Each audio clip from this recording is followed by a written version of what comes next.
Hi. Hello there. Welcome here, welcome back. This episode of As a Tarot Turns is brought to you on purpose with purpose. I am your host, Nacho Mama. Some people call me Crystal, some people call me Criddle, like Riddle with a C. Either way, Nacho Mama is a personality, not a person. Please remember to like, share, and subscribe if you so feel inclined. It helps algorithm, helps the channel out. Most importantly, drop down and say hello. Hello. Hello, hello, hello, hello, hello, hello, hello. Today I'm going to be reading for the collective of Cancer. I don't care if you're a man dealing with a woman dealing with a man dealing with a man, or a woman dealing with a woman. I'm just going to read for the entire Cancer collective. Remember, you can't have a bad day with a good attitude, and you can't have a good day with a bad attitude. And that choice is always ours. All right? With that being said, I'm going to jump right into it. Cancer. Universe, please use me as a conduit to express the best personal message for Cancer's growth today. Please and thank you. So mote it be. Amen. Cancer. Universe, please use me as a conduit to express the best personal message for Cancer's growth today. Please and thank you. So mote it be. Amen.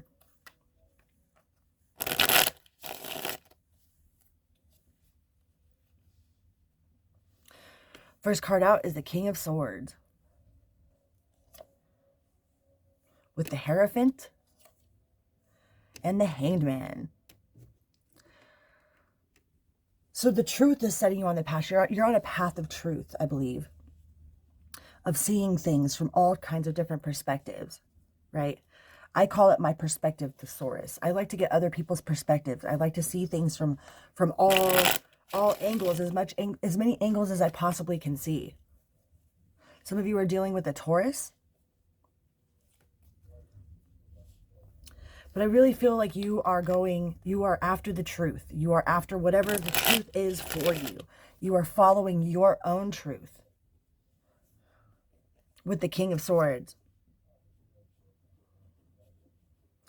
Some of you have been really dependent. Maybe you've been overly dependent, or you've had other people dependent on you for your truth. Maybe there's a lot of people that come to you for truth.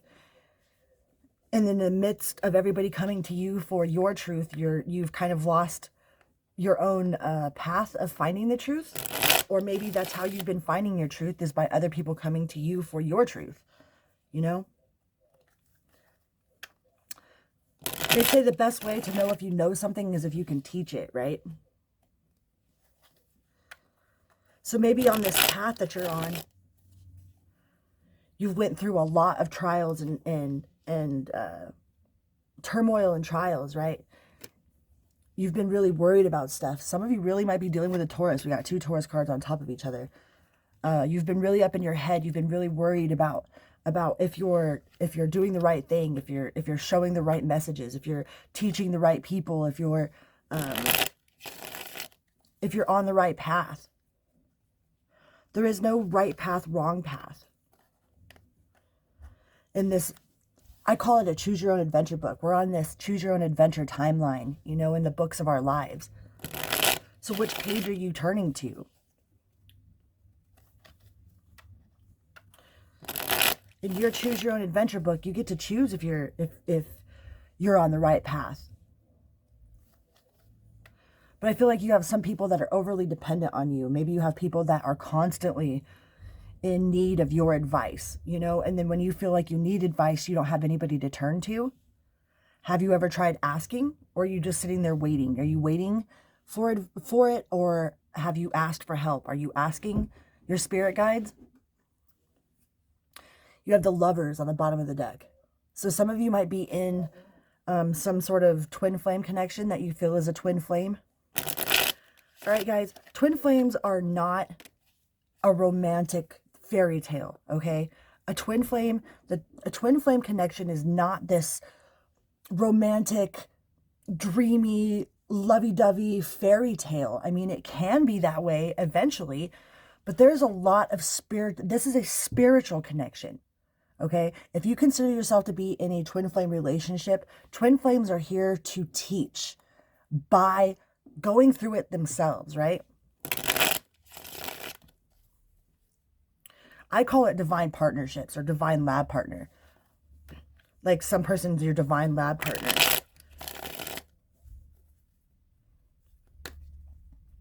But we get so caught up in the romanticized version of twin flame.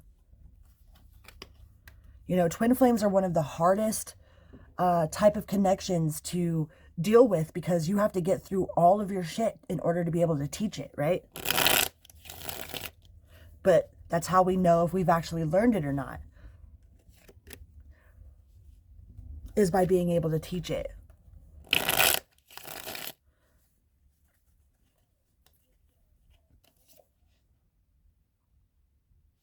You have evolution.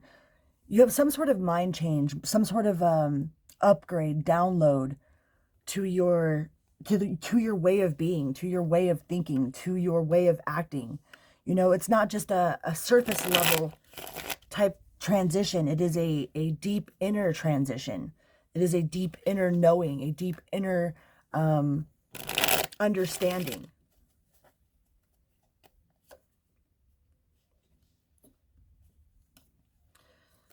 Right, Cancer?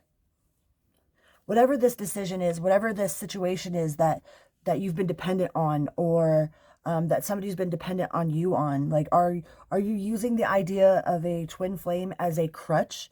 You know, like me in my own personal experience, just me believing that I'm a twin flame has brought me to where I'm at right now, has brought me out of some of the darkest times I've ever lived in my life. It's like finding God and doing things for God because it is a spiritual mission. Are you focused on the spiritual parts of this mission, or are you focused on the romantic parts of the mission? A lot of people in the twin flame community are only focused on the romance, are only focused on the happily ever after, without even realizing the whole spiritual background of what being a real true twin flame is, if that's even a reality, you know?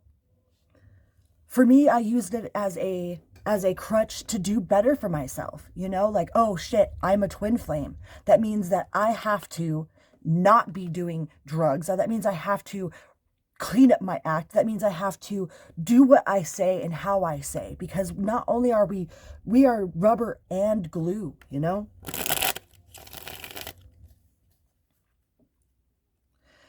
And I feel a lot of you are really stepping into your spiritual mission, into the spiritual part of whatever this existence is, you know? I've also used the whole idea of me being a twin flame to stay celibate. No, I'm single, celibate, and sober on purpose, with purpose. It doesn't matter what my twin flame is doing. I am a twin flame. Okay? Even if it doesn't exist even if it's not a reality, it's real in my mind. It's real enough in my mind that it has helped me change my whole being to be a better me that I could possibly be. My only job on this planet is to be the best me I can possibly be, right?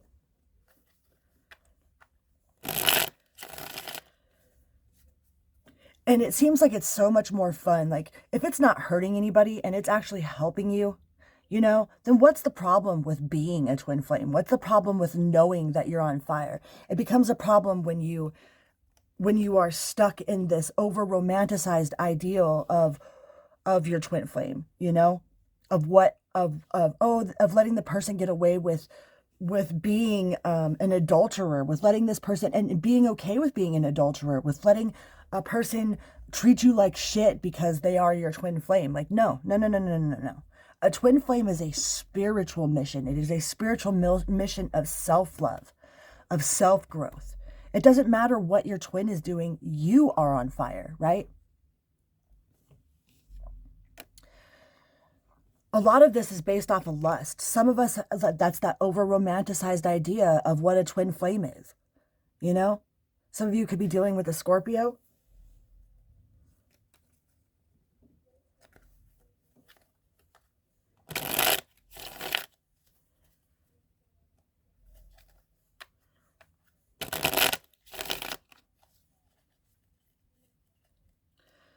That's like that being okay with being the dirty little secret. You know, there's like an excitement about people get addicted to the excitement. That's why people go and cheat. It's not necessarily that they don't love their person. They are addicted to that taboo, the forbidden fruit, you know? Just like a drug addict is addicted to the hustle. A lot of times it's not even about the drug, it's about that hustle, you know? So how do we turn that on our insides? When I first learned about the twin flame idea, it came from Pornhub. Like, I was on Pornhub just to piss off my ex, right? It was like a weird competition. It's a long story.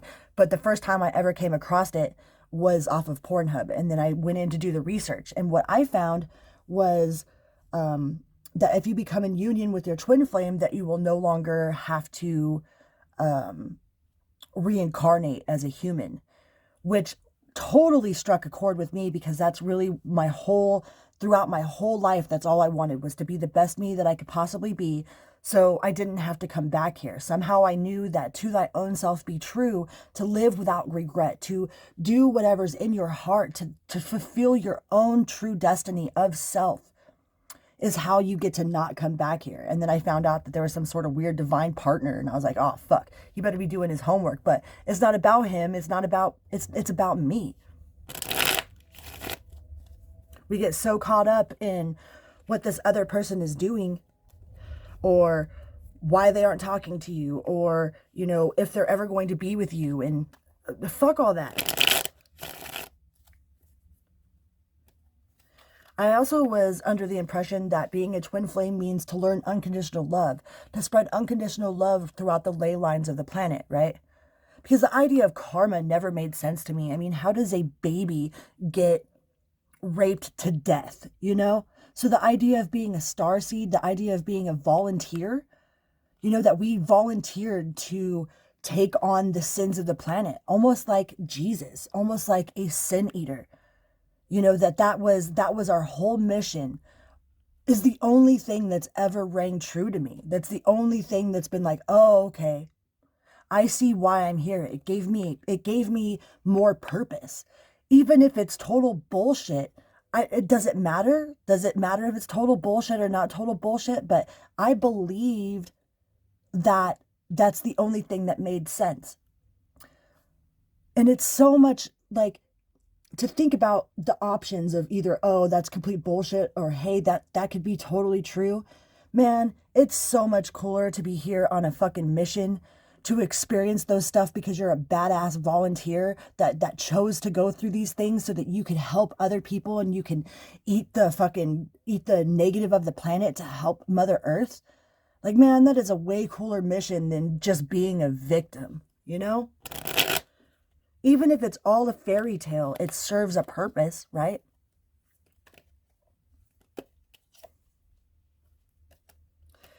Yeah, this connection makes you weak.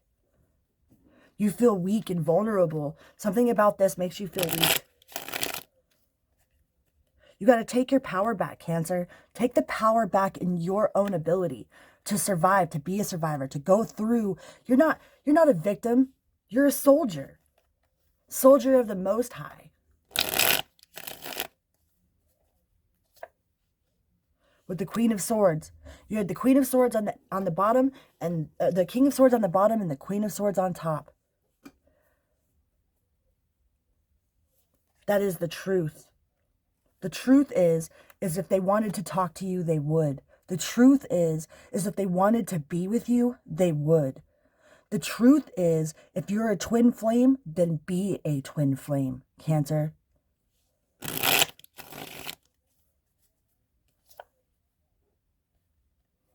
With visionary. I don't think there's much else to say about that. Keep that vision. Hold your vision of your spiritual connection. Hold your vision of you. Remember why you even embarked on this in the first place. And if it was just a romantic fairy tale and had nothing to do with spirituality, then I'm sorry, then you're probably not a twin flame. But for those of you that really are after the spiritual mission, that really feel like you have a spiritual purpose that has nothing to do with a romantic partnership, those are the people that need to be reminded you know? Reminded of mission. Stay on mission. To thy own self be true is service to God. I love you guys. You can't have a bad day with a good attitude, and you can't have a good day with a bad attitude. And that choice is always ours. Just like this person that you're dealing with. If it's making you miserable, then they're not being with you, then change how you feel about it. They're not with you because they choose to not be with you, but that doesn't mean you get to be bitter. Don't be bitter about it. That's not going to help anything. They don't talk to you because they choose not to talk to you. Just like you can choose not to be upset about it. That's your choice. You can choose to not give a fuck if they talk to you or not. You can choose to be on your own spiritual mission with or without this person. That is your choice. They can't take that from you. The best revenge for hate is love. The best revenge for failure is success. The best revenge is the opposite of whatever it is that that they're doing to you, or that they feel of you, or that you feel that they are, you know what I mean? That's the best revenge. Not out of spite, not out of arrogance, not out of pity, just out of truth. That is the truth.